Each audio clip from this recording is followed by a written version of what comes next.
Greetings, nerds, geeks, and fellow freaks, and welcome to another episode of The Lady's Choice. And you know what? I'm pretty much done being the proper lady. So let's just get this out of the way for just a few seconds, because I bet this more casual look will be much more thorough than this dandy thing I've been playing for a few weeks. And I know dandy's the wrong time period, but I'm playing it anyway. So, in the last episode, Elizabeth Deverell finally got it through to her brain that Mr. Amesbury is a society swindler, which we're kind of all sawing from three episodes away. So, what is she going to do with this new information? Let's find out. Sorry, I really wanted to get down to business, because, oh man, we all saw this coming. And the party itself could have been the perfect confrontation, but no, you had to wait until you... That's Mr. Amesbury, no wonder your father wants to disinherit you. Anyway, let's get to it. I will say this much. I like the hailing back to the Gymnopedia movie by Eric Satie, so that's one beauty of this thing. So anyway, she finally realizes that this dude is a society swindler.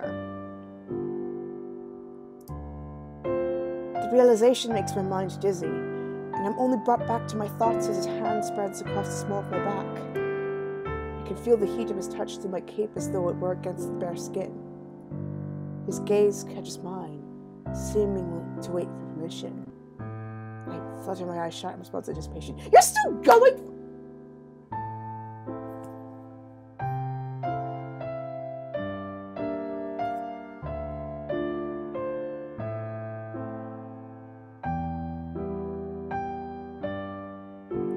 I can't. What? It's been my own moments later, it's warm and gentle. His arms tighten about me as our lips dance over each other's in a rhythm we both match. My fingers grasp at his shoulders, not wanting this to end. His kiss deepens in response, one hand covering my face and the other pressing me further against him. He is certainly a thief, having stolen away any rational thoughts I may have had left. When we finally part, I'm thankful his arms are about me to keep me upright, or my fear my knees should have buckled. I blink my eyes open, once again meeting the familiar gaze of Mr. Amesbury, half hidden by the mask. For a moment longer, all we seemed to be able to do was gaze at each other. I really wonder what the rest are thinking about this Arabella and Foxley. Like, no doubt Foxley in particular is going to flip as soon as he finds out who did this. I'm still breathless, my thoughts and words trapped by his touch. You are... Whatever he hoped to say through heavy breaths is interrupted by the sound of footsteps. You've had your fun. Now leave. There's a serious threat in the Colonel's words I have not heard before, and Amesbury seems to sense it too. He lets me go, and I feel suddenly a little cold as he moves away. With the tip of his hat, he gives a final grin and sprints down a side alleyway. Oh my god. This dude's basically a Regency equivalent of a perv. Just... God. I stare after him, my hands gripping at the hem of my cape to keep my fingers stilled. I don't think anyone but us saw. Let's get you home, Elizabeth. A pang of guilt shoots through me in response to her concern, knowing I was in no danger. I remain simply silent, still unable to voice much at all as excitement and confusion still courses through every fiber of my being.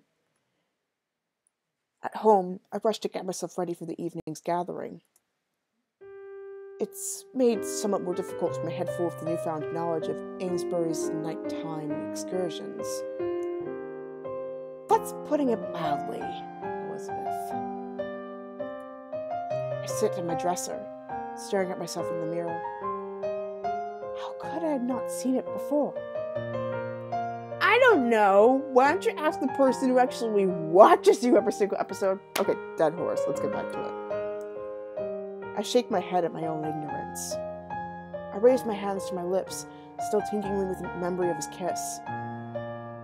I'm interrupted by my intimate thoughts by the door opening. Arabella, is everything all right? I should be asking you that very question. She walks further into the room, resting a hip on the edge of my dresser. I frown at her as she seems to stumble on her words, something I've rarely seen from her. Should I be concerned for you, Elizabeth? Because I know, knowing her, she'd probably say, this dude society swindler, I have suspicions about him, you should break up with him at once. I'm sorry I ruined another season for you, Elizabeth, but it would be best if you run away. Concerned? When the swindler, when he kissed you? Well, let's just say, what?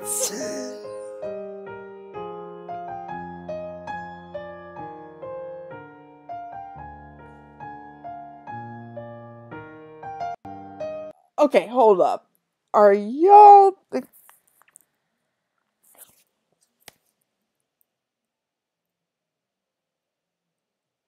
You know what? My brain's done. As soon as I finish this route, I'm starting a new one because, man, this one was so frustrating. Anyway, well, let's just say I know when a woman is happy to be kissed or not. And you looked far from distressed. I understand your feelings are your own, and having a man such as he pay you attention is rather exciting. But I have to give my word of caution as your closest friend. These kinds of infatuations can lead to terrible outcomes. She does not hide how truly concerned she is, and I glance at my lap, part in shame for knowing the truth about it all, and not speaking of it.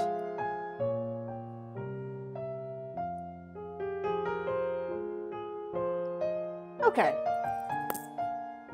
Do we burst the lid on this, or not?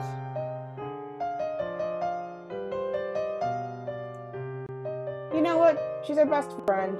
She deserves to know. Let's be honest here. I can no longer keep the truth from her, not from the woman I consider as close as a sister.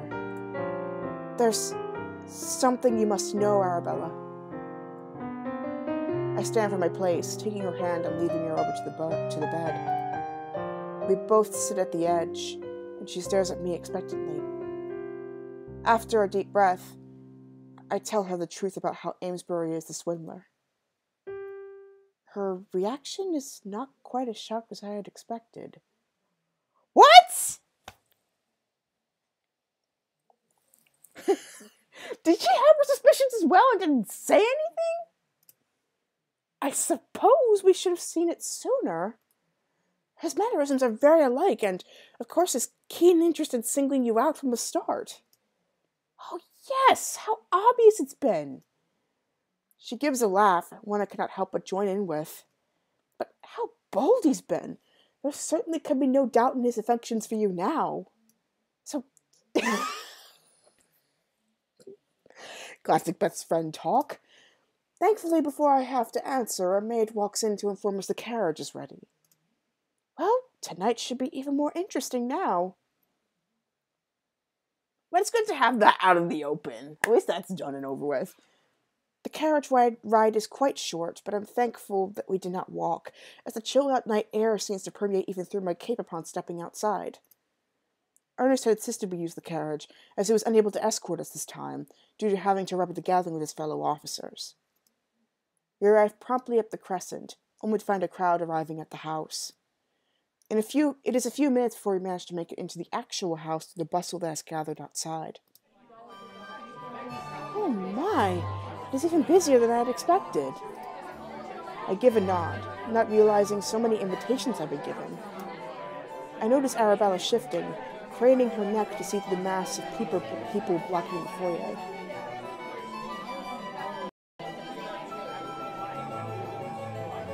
Of course, she's looking for Foxley. She's unashamed, so let's help her out a little. No, my mouse is doing the rainbow wheel of death. No.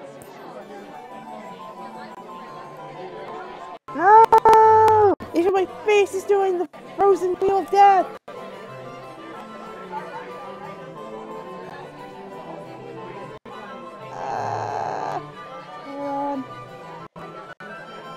Computer, be clear we are overloaded. I'm sorry, my dear. Here does this work? There's my oldest one thing people said, like a top water beating. Let's see if that helps.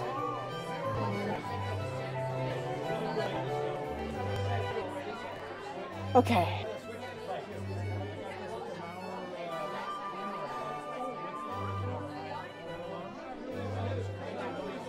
Okay. That seems to reduce the burden quite a bit.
Radiant this evening. Okay, I'm live streaming. Sorry, Mom says hi. Anyway, thank you, Mr. Montfort. You truly stand like a rose against all else. Oh? It is all I can say. Unsure how else to respond to his somewhat forward compliments. Considering your love interest, you should be used to this by now. Come on. Get your head in the game. I try not to let him see my sigh of relief as I hear Mr. Ainsbury called to us. He comes to stand between us, and my pulse speeds a little to see the smile on his handsome face. You're here at last, Miss Deverell. I thought you may have been lost among the crowd. I almost was. Our smiles fall into a gaze that I'm not in a hurry to break. Well, if You will excuse me. Mr. Montfort gives a quick bow before spinning on his heel and ducking back into the people around us. You know what would be really cool? Could we have like a side plot as to what if instead of Amesbury it's Montfort, or even like if we happen to follow Amesbury's route, we follow Mr. Montfort after things go down between Amesbury and Deverell. Creator, just thought, small thought, but I know I'm probably not going to listen to you, but this is a small interesting thought. Like, what if we got Montfort's perspective? Like, if it was Montfort's, if Amesbury, or even just his perspective on things. Like with Sekaiichi Hatsukoi, and we got Yokozawa's perspective afterwards when he finds love after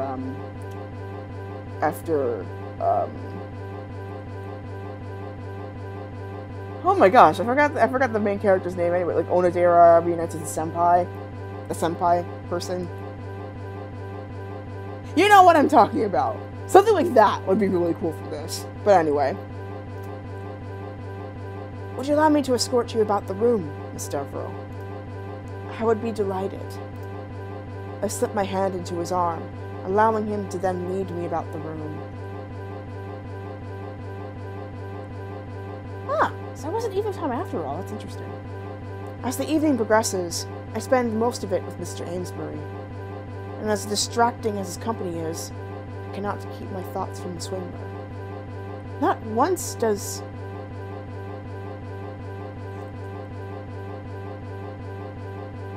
Hold on. Sorry. I'm seeing a background noise that I'm not hearing on here. Does anybody hear that? Like, what that is? Is it music? Or something else? I'm gonna check my phone to see what it is, because that's really strange. Anyway, I'm gonna keep going. Not once does Mr. Amesbury speak of what happened just hours before. I wonder how he can be so composed when he holds such a secret. It is then I decided it's finally time to have my own fun with him, as he has been so bold to have with me as swindler. Now this I can get behind. Here we go. We've been enjoying a few rounds of the card game, Blue, where I have my first chance. You win again, Miss Deverell. The bounty is yours. I reach forward with a bright smile to swipe at the small pile of coins glinting in the center of the table. You're practically stealing from us with the amount you have won. Lady Steer's words give me an idea, and I turn to focus to Amesbury, who's staring at me from the opposite side of the table.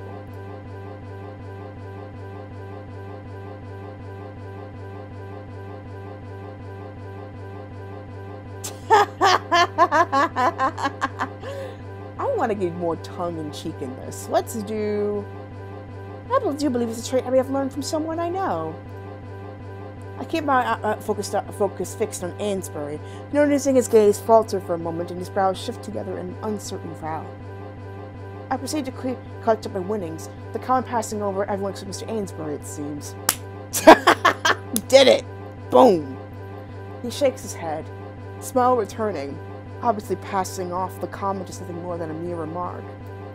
I smile to myself, enjoying this far more than I probably should. I'm enjoying this a lot, personally. After everyone is satisfied enough with cards, the tables and furniture are pushed aside, allowing room for dancing. It's like I mentioned earlier, it's more common in households and in government halls or social halls than it is in, like, massive ballrooms we see in the films. So, pretty historically accurate, I might say so myself. So to the visual novel makers of this, don't underestimate yourself. Actually, believe it or not, you've been pretty accurate with this so far. Really, really accurate. And there are seasons where people go out and do this kind of thing. So, again, you give yourself too little credit. You're pretty accurate. Anyway. I cannot help but be a little disappointed that Mr. Amesbury has been called away due to his duties as a host. But he at least promised me a dance when he's done. I stand to one side, happy to see Arabella and Ernest taking to the floor. As I'm about to move away to find a drink, I find someone walking up beside me. Oh, Mr. Montfort. I apologize. It was not my intention to startle you. My purpose is to ask for your hand in this dance. That would be wonderful, thank you. I take his offered hand, thankful to be doing something other than standing by myself in a corner. He leads me to the center of the room, each of us taking a place opposite one another. And I think I know where this is going. It's going to be like, last chance saloon, and then this is basically the choice where the player can make absolutely not, yeah, I'll go with you, or, you know what, neither. I'd rather be alone. But mostly considering how the route's going, it's basically saying, I'm Team Ainsbury all the way, so bye, Felicia. So it seems to come off to me. But anyway, let's just see how the scene goes. And no doubt Mr. Montfort, either way, is going to be pretty heartbroken after this. So, a moment of silence for poor old Mr. Montfort. Poor old Mr. Pierce Montfort. Here lies the lonely heart. Okay, continue. Ooh, change of music. Nice, I like it. As the music begins, we take 2 steps closer. He smiles at me as we meet in the center. Also kind of interesting how she hasn't realized once, considering she realized how Mr. Ainsbury's affections were. She thinks she would get a hint as to what Montfort was having with her. Albeit one-sided. Anyway. You must be proud of your achievement here tonight, Miss Deverell.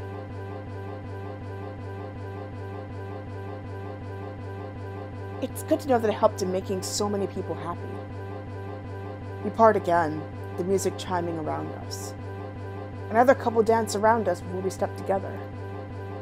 He pulls my hand above us, our arms arched over our heads.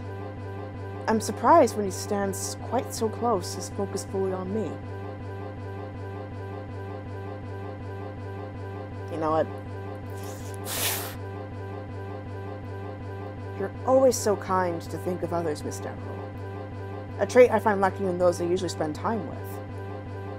It is the small rarities that make you so unique a person. I smile as best as I can at his words, unsure what other response to give. We move away from each other once more, spending the rest of the dance separated as we maze between other couples and dance down the center of the pairs.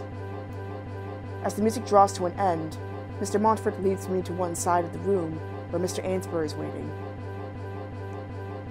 Good God, he knows! He knows this is... That ship sailed a long time ago and he's accepted it. Honestly, the honor belongs to Mr. Ainsbury all the way. Seriously, he needs to get his own game or his own chapter. Swainbury, please, just get on that, because he needs his own game now. I want to see him happy. Anyway. You made quite the pair out there. I'm afraid I am nowhere near as elegant as my steps as Pierce when dancing. It's not the steps, but the company that is important. A fair point. Though I'm sure a partner with such as yourself helps immensely. You are a very distracting company. Side-eye. I wonder if... Oh! Snap! I wonder if the swindler would agree. Maybe he is not so accepting of it after all. Let's see. He is apparently taking quite the interest in you, Miss Deverell. If the rumors are to be believed. I suddenly realized... Oh! It's like a 10... Wow, all the entendres. It's beautiful. I suddenly realized Mr. Montfort's statement is another perfect opportunity to play my game with Mr. Ainsbury.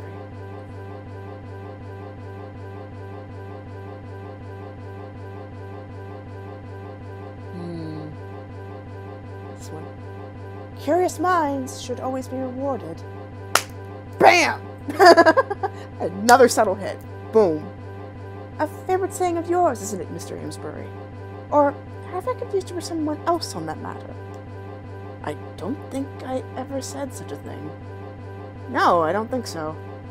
Oh, then it must be my mistake. I love this! I love this part of the game where I could just be so... Well, then again, it's using my strengths here. I'm an English major.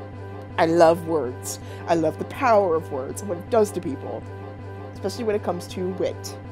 Like this. It's awesome. Anyway. He clears his throat, his gaze turning on me as though to examine me. I just smile knowingly. This is fun. He continues to look at me, and I'm sure he must soon realize I know the truth. Mr. Ainsbury has called me once again, before we had a chance to dance again as I'd hoped.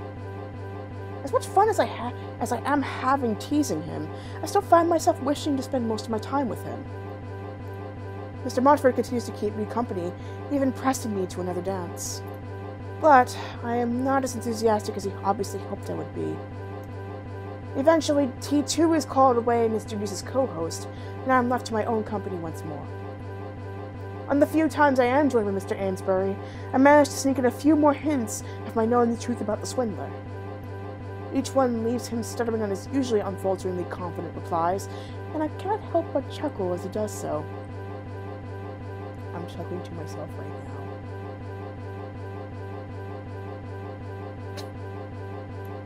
As the evening draws on, I could barely have left him with any doubt as to my knowing who he is.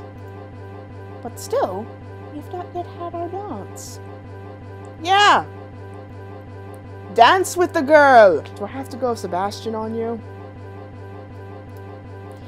A while later, I move into the foyer and I'm joined by Arabella and Ernest, who have been so entranced in each other's company all evening they barely have left the dance area. Of course, let love blossom, Elizabeth. You should know this yourself. Well, Elizabeth, you certainly helped plan a fine evening. Thank you, that is kind of you to say. Though I don't think I had as big of a part in preparations as people have been led to believe. Oh, nonsense, you underestimate yourself. I would agree with Arabella. As he says this, they catch gazes, blushes forming on both of their faces. They smile to break the stare. Come on, it's official you're an item. Stop hiding it now. And where's Mr. Ainsbury?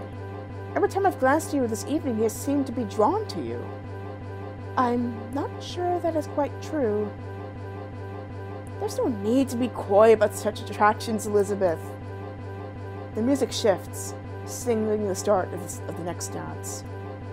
The dancing is starting once again. Please go and enjoy yourselves. I believe we shall not be the only ones. My brows arch in surprise of her words.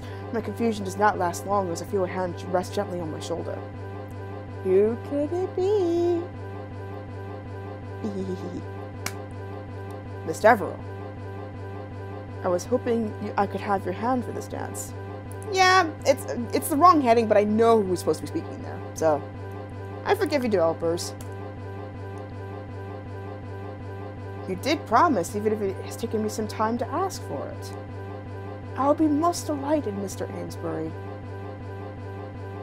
I notice Arabella's grin as Mr. Ainsbury leads me towards the space where the couples have begun to line up. Huh? Oh, hold on. Turn. There we go. What? Turn. There we go. I'm amazed the flooring has not been worn through with the amount of partners that have danced upon it that evening. We stand across from each other, and I can't help but notice his smile is not as wide as it had been. Instead, he stares at me with what I can only assume as curiosity. When the music starts, I step forward, curtsying toward him, and then stepping back into the line of ladies. It is then his turn to step towards me.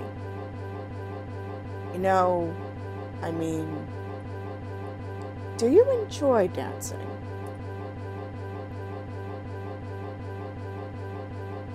Well, it is for fun, yes, but not when it is expected of me. You prefer those who value enjoyment over duty. In some cases, yes. We step away, and I raise a brow in questioning. Do you have something to confess on that matter? His blatant avoidance of speaking about the truth forces a teasing smile from me. And as he steps close again, I can see his lips purse in uncertainty. You are bold to tease me on such a serious topic, Miss Deverell. His voice is hushed, his head close to mine as his hand rests on my back to lead me down the center of the other couples. And on what topic would that be, Mr. Amesbury?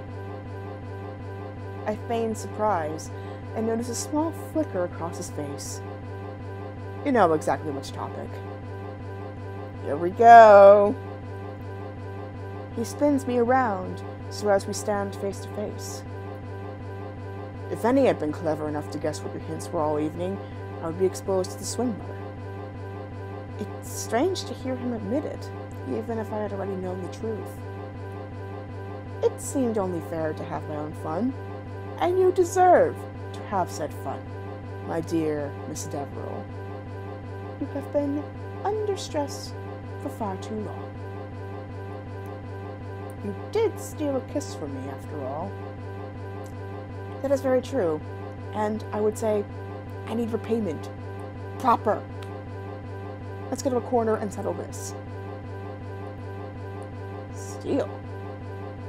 He gives a deep, hushed laugh. Didn't seem so reluctant to it at the time.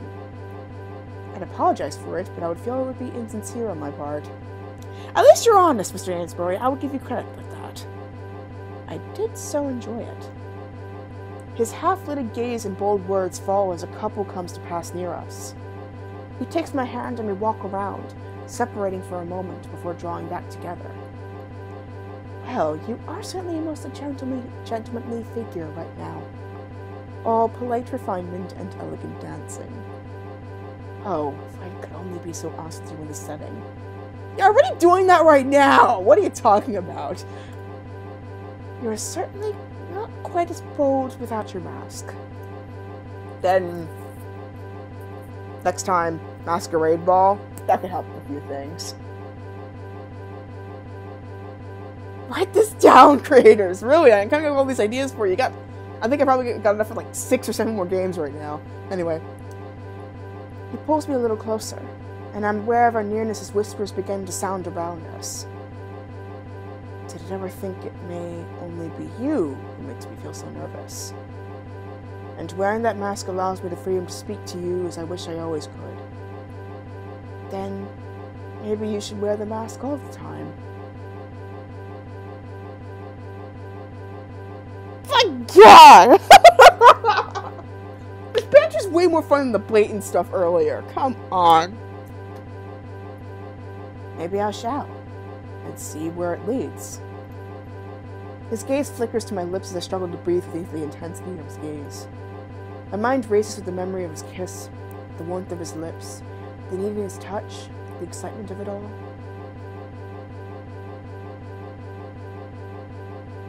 It gives a few moments before I realize the music has stopped and the other couples have left the floor. Mr. Amesbury leads me over to where Arabella and Ernest are stood. I am quite parched after that dance. Then allow me to fetch you a drink, Lady Ashburn. I shall join you. The men give their bows before moving off through the crowd together. Can we end this with an epic duel between Ernest and Lawrence? Come on. This is like the perfect atmosphere for that. Like, as soon as he figures out what's going on. As soon as he knows. Like, either, if Arabella talked to him, but then again, she didn't get a chance to. So if he finds out now that he's a society swindler, oh man. It better be epic.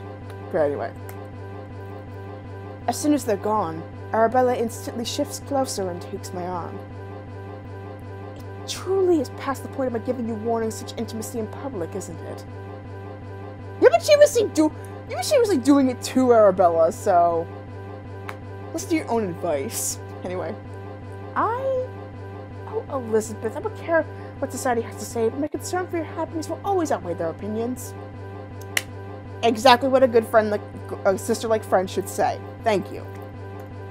Still, maybe be a little careful. Mr. Amesbury has an untamed wild streak that I'm sure will ever be stifled. She leans closer to whisper. just nighttime adventures, as the swindler will attest. We both chuckle, and I am now most glad I told Arabella the truth. It's good to clear the air, my friend. Yes, Dad?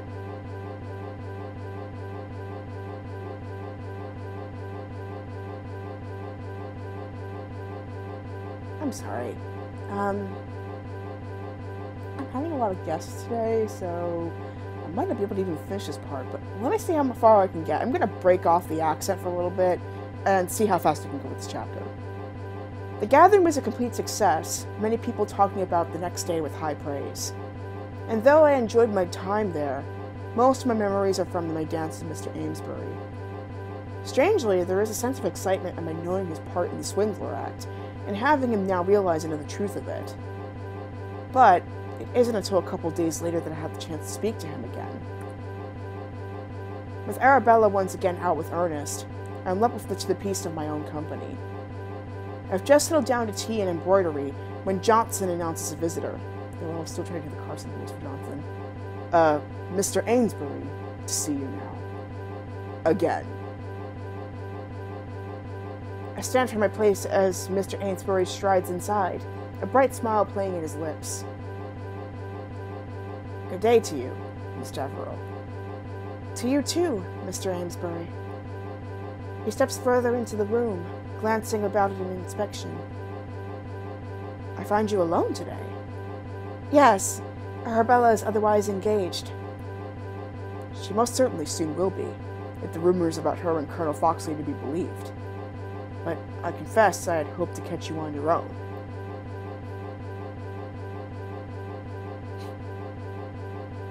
And I must confess myself, I had been hoping to see you soon. That is because you are always most kind to everyone, Miss Deverell. I have met few with such genuine care for others as yourself. A trait I should hope to learn myself in the future. As long as I have a good tutor, of course. He suddenly clears his throat to break the quiet tension building in the room. As I settle back into the seat, he comes to stand beside me. But I suppose the topic cannot be avoided forever. And now you know the truth, I feel I should explain myself. He begins to pace a little, uncertainty making his shoulders hunch. It's a strange pose to see him as such normally self-assured man. It was not my intent to become a thief on entering society this year. I simply grew very, very bored with the company of peers. I found the cloak and hat, and an idea formed. An idea, I admit, that may have partly been inspired by the new novels I've been reading. That explains his Zorro look. Anyway. But then, he frowned slightly, turning to face me fully. Then I met you. At the opening ball, I found myself drawn to you the moment we were introduced. You are a woman that most certainly stands out amongst the crowds. I can understand your reasons for doing what you're doing. To find some way to add excitement to our lives is a great pursuit, but still there's such danger to it, for you and whoever you decide to come upon. You need not concern yourself with such a thing. I would never hurt anyone in what I'm doing. You carry a gun. It is merely for effect. Some may argue that simply carrying such a weapon is tempting such danger. I doubt that. I never load the thing. If there were ever signs of real altercation, I would simply leave. The rich are not brave, excluding your friends Lady Ashburn and Colonel Foxley, of course. Yes. In fact, Colonel Foxley and even Arabella were close to fighting back at you on times and you accosted us. Yet you stayed at those times. In those instances, the risk was worth it. I appreciate your compliment. Still, I fear for what may happen one day, even by accident. Please tell me you will no longer use the gun should you continue with being the swindler. It was never my intent. Please. I give you my solemn vow, Miss Deverell. I will never touch a gun again. For a moment, I assume he is teasing me, as he often does in serious moments. Instead, I find his gaze serious and steady, his words spoken with honesty. I raise my hand to take his fingers wrapping around mine instantly at the touch. Thank you. He sits in the seat beside me, our legs almost touching. You're most welcome. We spend the rest of the afternoon talking and laughing together on lighter topics. It's not until Arabella arrives home that we realize the time has passed so quickly. The rest of the week, Mr. Ainsbury and I manage to meet frequently at events. We often hear about the exploits of the swindler, both of us glance at each other knowingly. Later the next week, we arrange to meet at the assembly rooms of the group. It is a true shame about Mr. Ainsbury could not join us today. Indeed it is. My excitement for the meeting had deflated on receiving the apologies Mr. Ainsbury had sent in a note that morning, saying that he would not be able to join us. He seems a decent fellow, and I much enjoyed growing an acquaintance with him. I jumped slightly as Arabella rests her hand on mine. I'm sure the only most serious of reasons would have kept him from you. I smile in gratitude of her words. Then again, he does have a betrothed should he not find somebody, and did he inform his folks that he did find somebody of interest? I mean, Lady Elizabeth Deverell is a person of interest. The fact that she, even though she lives in the country, she is a woman of pretty reasonable fortune as well as wit. So the luck for her is a lot better compared to our wonderful poetess that inspired said material. Anyway, come now, his absence does not mean we cannot enjoy ourselves. I've treasured meeting with you both so regularly of late. Yes, we have become quite a pair, haven't we? Have we not? Now the Colonel blushes deeply. I cannot help but notice a small smile that flickers onto his lips at her words. I do not mean to keep the two of you parted this season. Please, Colonel, we have all been busy in our own ways. It does not mean our friendships will fade. And that's how you know you have a good friend, but also your friend is paired up with somebody really awesome. Take notes, people. Honestly, why did Arabella and the Colonel get their own game? I don't know how they met. Well, I mean, we know how they met, but I mean, like, more in depth about like the things they talk about, her personality, and maybe like when she was married to Lord Ashburn, what that was like. Was that a happy marriage? Was that a marriage of mainly financial convenience? What was that like? I'm curious. But anyway. I smile at Arabella, who squeezes my hand a little tighter. Oh! Thanks, Dad, for the text. Should have muted my notifications, but it's okay. It's a live stream. Anything can happen. Oh, have you heard the news? We whip around at the breathless voice of Miss Witter, who nearly trips over my chair in her haste. What on earth could be to cause such hysterics in one so young? The Colonel bows at Miss Witter's arrival, but she rarely notices as she leans at our table to speak. Then you most definitely have not heard. The society swindler has shot someone! And he swore! He swore! Are you kidding me?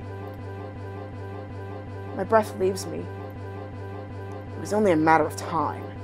Shot someone? They are... Well, not truly shot, no, but grazed him. Mr. Hunter had a burn on his arm, but the bullet came so close. I barely hear her words. My mind races, my stomach knotting so tight I feel nauseous. It can't be. You promised. Come on. If somebody's adventurous as... I mean, I kind of had a feeling something like that was going to happen. Come on. I knew it was bad news from the moment he was hiding that. But anyway. Elizabeth? I just...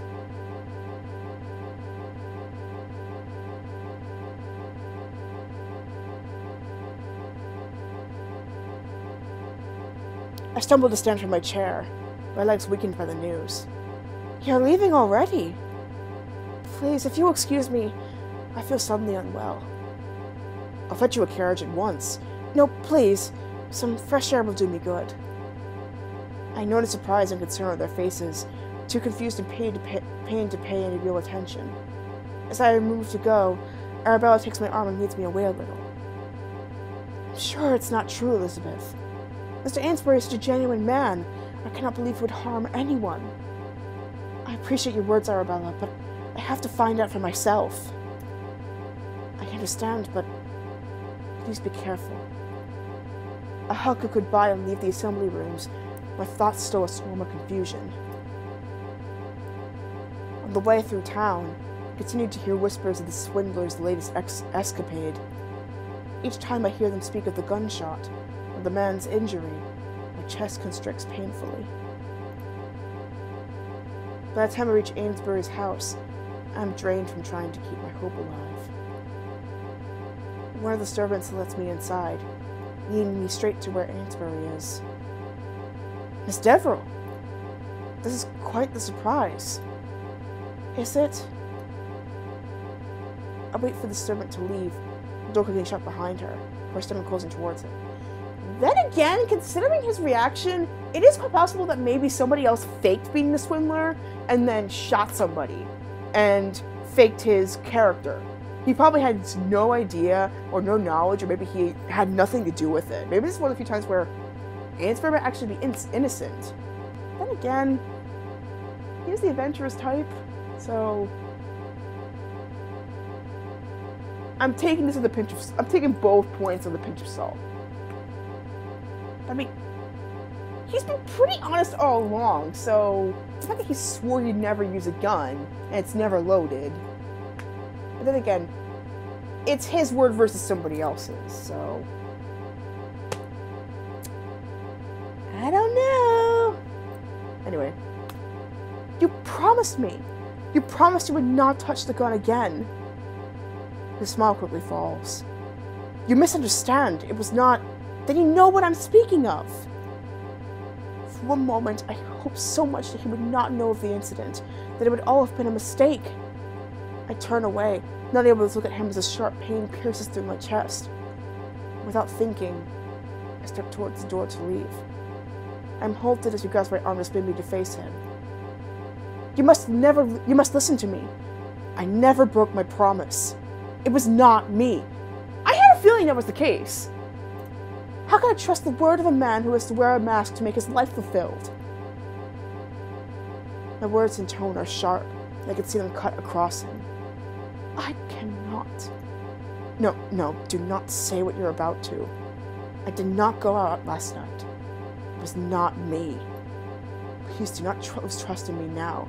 I've waited my whole life to find someone who would enrich me as you do. And I know you feel for me in the same way. I cannot deny that. But how do I know who the real you is? He flinches at my question, pain streaking across his features. His loose grip falls to my arm, his hands moving to his sides. With every... Ooh, whoops! Let me scroll back. Hold on. With every part of my being, I promise you, it was not me who shot that man. And thus, the decision lies in our hands. Do we trust him, or do we leave him? Well, find out next episode, because I gotta go and greet my guests. Anyway, thank you so much for watching this episode of The Lady's Choice. I know, I've gone through way more episodes than I planned to do on this visual novel, but it's so much fun to voice act. The story is really well written, and it's just, let's face it, it's just way too much fun to play. But anyway, if you are curious as to the other stuff that I do besides playing Regency era visual novels, here are all of my pieces of social media down here. DJMK for Life for Twitter, which I update the most frequently, followed by my YouTube, of course, DJMK Off the Air, and Twitch, Tandosaya. There's also, which is also the name for my Discord, PlayStation Network ID, Steam, Vainglory, and recently Battle.net. I also have an audio live stream on mixler.com/DJMKMixler, which is also why I started my donate page for coffee. Unlike Patreon, where you commit to something per month or you can choose to do it one time, I feel not big enough for Patreon just yet, so that's why I'm using Ko-fi instead. Excuse me. Because not only is it only a one-time only thing, you have to choose how much you want to give, whether it's frequently or just once. It's not that much. I only need $20 to get my show back up and running again in its full steam. And the review that I really want to do is the Black Panther movie. I've done a thank you message slash announcement reasons why this movie is so important right now, which happened on Friday. You can look on my YouTube channel for that. But also in general, I just want to do like a proper radio show like review. With the Ko-fi page, I can easily, if my goal was reached, I can easily do it live for you as well as doing a recording. If not, then I'll find some way to post it anyway because it is such an important review that I need to do. So anyway, thank you so much for watching. Oh yeah, I have a blog, mahokunoichi.blogspot.com, which will be updated really soon. Anyway, thank you so much for watching this video, and I shall see you in the next one. Goodbye, everybody.